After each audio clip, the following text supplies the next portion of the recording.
শোন, আন্তর্জাতিক মানের বেঈমান কারা তুই কি জানিস? জানবো না আবার? বাংলাদেশের আন্তর্জাতিক ক্রিকেট দল। এরা বেতন নেয় ঠিকই, কিন্তু বেতনের যে কাজ সেই কাজ করে না।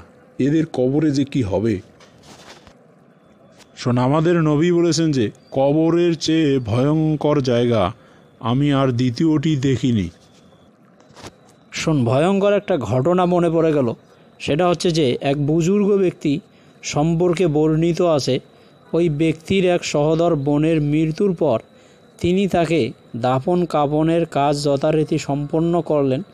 কিন্তু দাফন কার্য শেষ হওয়ার পর তার মনে পড়ে গেল যে একটি মুদ্রার থলে বোনের কাফনের সাথে রয়ে গেছে। সুতরাং লোকজন যাওয়ার পর তিনি থলেটি তুলে আনার জন্য বোনের কবরটি পুনরায় খনন করলেন।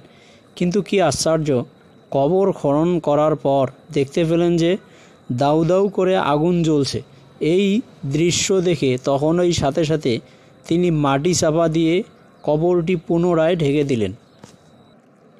অতঃপর ঘরে ফিরে এসে তিনি তার মাকে এই ঘটনাটি জানালে মা কেঁদে ফেললেন এবং বললেন, তোমার বোন নামাজের ব্যাপারে অবহেলা করত, সময় চলে যাওয়ার পর তা আদায় করত এবং উজুও ঠিকমতো করতো না।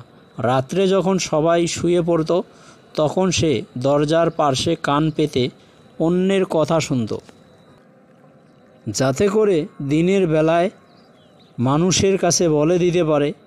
হয়তো এ কারণেই তুমি তার কবরে এরূপ ঘটনা প্রত্যক্ষ করেছ। ভাবতে পারিস, মেয়েটি একটু বিলম্ব করে হলেও নামাজ আদায় করত, কিন্তু যারা মোটেও নামাজ পড়ে না, জীবনের দীর্ঘদিনই বেনামাজি অবস্থায় অতিবাহিত করে, তাদের কি অবস্থা হবে।